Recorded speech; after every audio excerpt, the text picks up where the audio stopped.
Assalamualaikum warahmatullahi wabarakatuh. Alhamdulillahil qaili fi kitabihil karim. Innas sholata tanha 'anil fahsya'i wal munkar. Allahumma sholli ala sayyidina Muhammadinil qail. As-sholatu imaduddin, faman aqamaha faqad aqamaddin, wa man tarakaha faqad hadamaddin. Wa ala alihi wa ashabihi wa tabi'ina wa tabi'it tabi'ina ila yaumiddin. Subhanaka la ilma lana illa ma 'allamtana innaka antal alimul hakim. Allahumma ansur ummata sayyidina Muhammad. Allahumma aslih ummata sayyidina Muhammad. Allahumma arham ummata sayyidina Muhammad ya dzal jalali wal ikram. Birahmatika ya arhamar rahimin. Walhamdulillahirabbil alamin. Amma ba'd.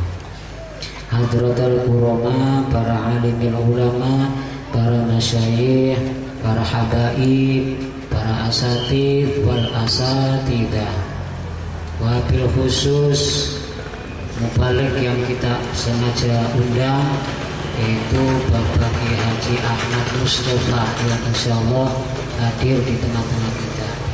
Yang kedua Al-Habib Al-Riba Alawi dari Kabupaten Karawang yang insyaallah juga hadir malam ini juga dalam keadaan sehat walafiat, tidak kurang suatu apa, dan menyampaikan kepada kita semua, dan insyaallah ilmunya manfaat, maslahat dunia sampai akhirat. Amin ya rabbal alamin.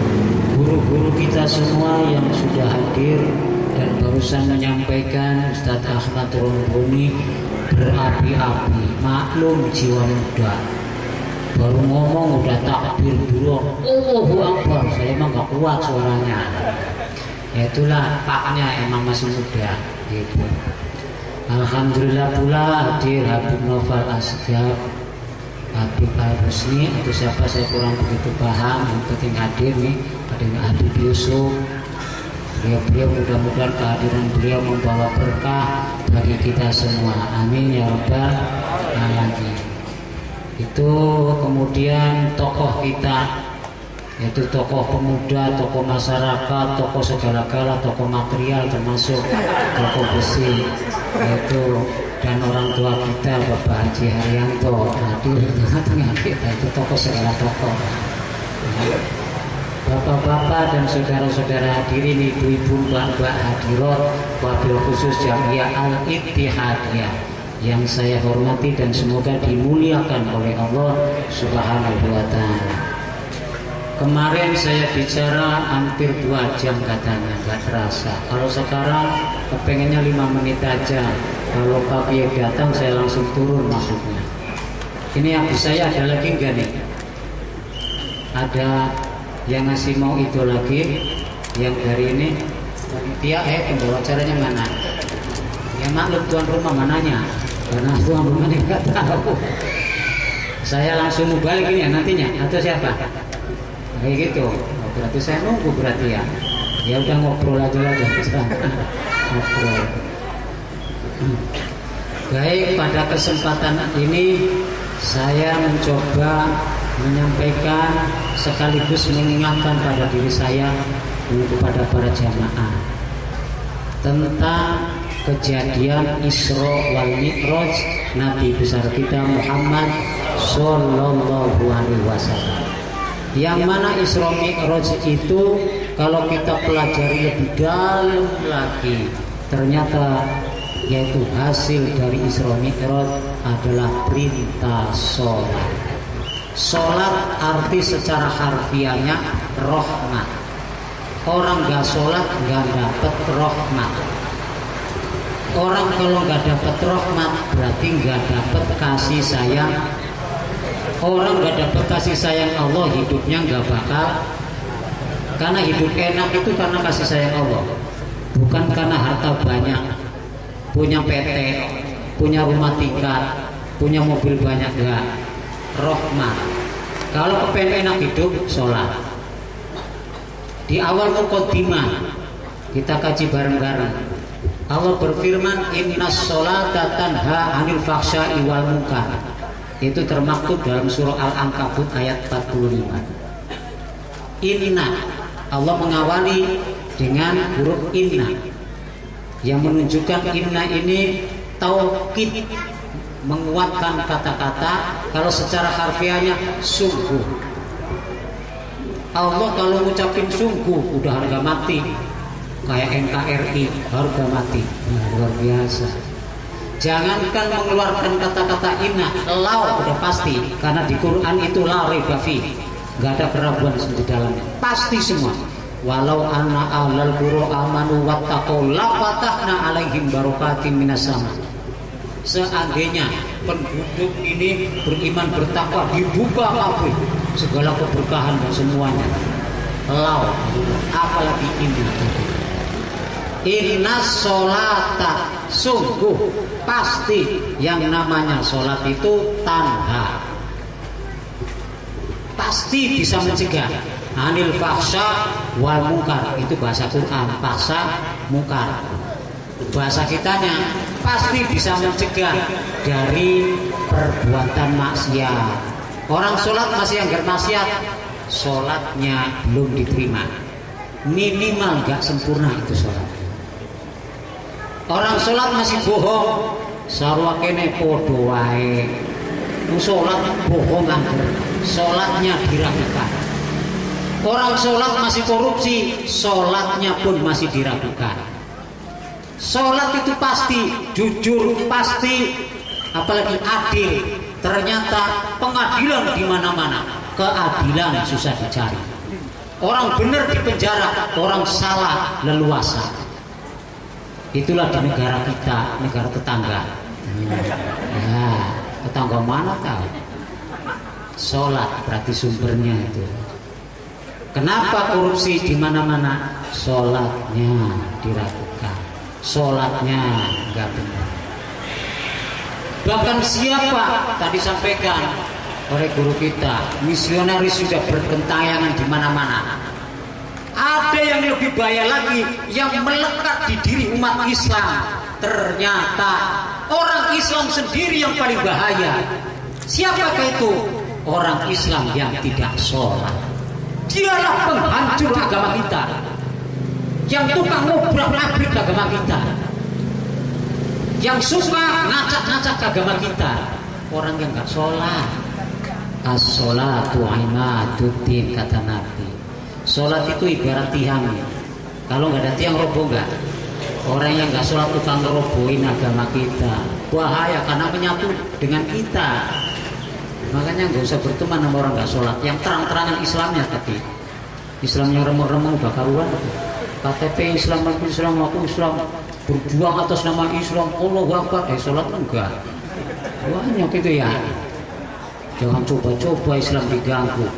Bacok le. Sholat enggak, wah, tapi lumayan lah betulnya untuk nambah-nambah. Ya Allah. As-sholatu imaduddin, faman aqamaha faqad aqam. Orang sholat tuh hidupnya tegar, sekalipun kena penyakit, sekalipun musibah bertubi-tubi, nikmat tetap tegar. Itulah orang Islam yang sholat bagaikan tiang, selalu optimis hidupnya. Akan tetapi waman tarokaha, siapa saja yang meninggalkan sholat, faqad hadamat, sungguh. Dalam hadis ada kata-kata qad. Kata orang ngaji nahwu sorof, karena qad masuk pada kalimat ini fi'il madhi, sungguh pasti. Hadamatin, orang gak sholat itu tukang ngancurin agama. Kalau orang yang beda keyakinan dengan kita jelas, apalagi orang Kristen, Kalau Kristen dengan Wahabi, menurut pribadi Al-Fakir lebih bahaya Wahabi, karena menyatu dengan kita. Kalau orang Kristen jelas tangkap bulan-bulan, ya kalau memang melanggar undang-undang pemerintah kita kan gitu. Orang Wahabi nyatu sama kita, sholat berjamaah bareng begitu. Maya kecirinya itu doang, cirinya itu. Bentar-bentar bid'ah, bentar-bentar dolala, bentar-bentar musyrik, bentar-bentar kafir. Itu gampang memvonis kita. Ini bahaya di tasdidin, bukan bahaya, bahaya. Berarti bahayanya melebihi. Oh, penting karena nyatu sama kita. Orang tuanya meninggal kabur, takut ikut tahlilan. Tahlilan takut, masya Allah.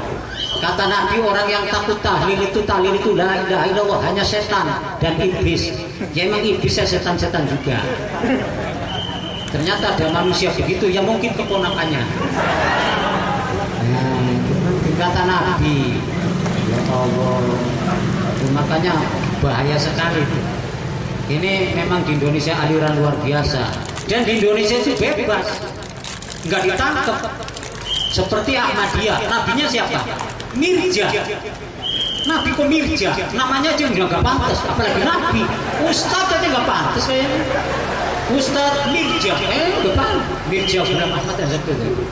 Allahumma sholli ala sayyidina Mirja. Nggak.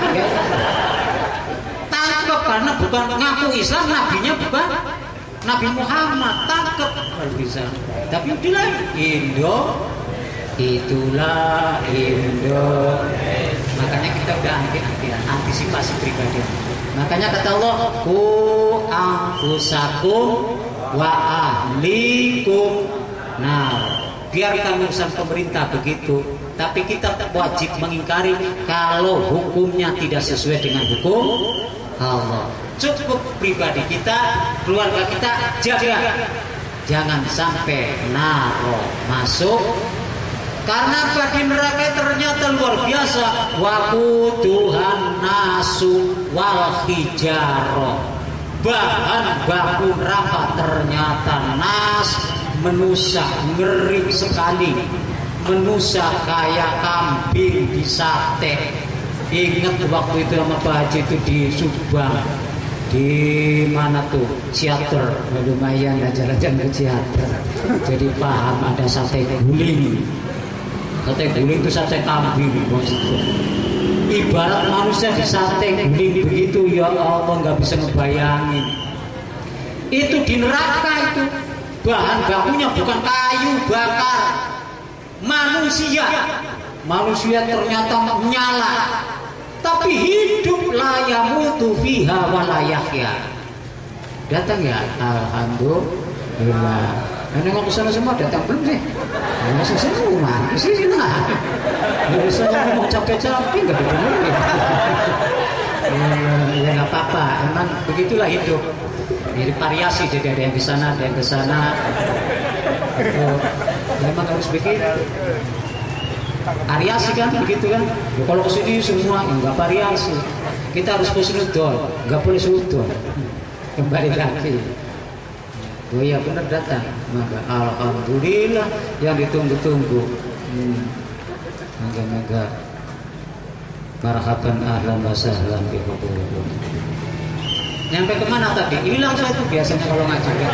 Gara-gara iklan hilang. Ya, tuh luar biasa ternyata di sholat semuanya ngumpul. Itu enak teman-teman. Sholat.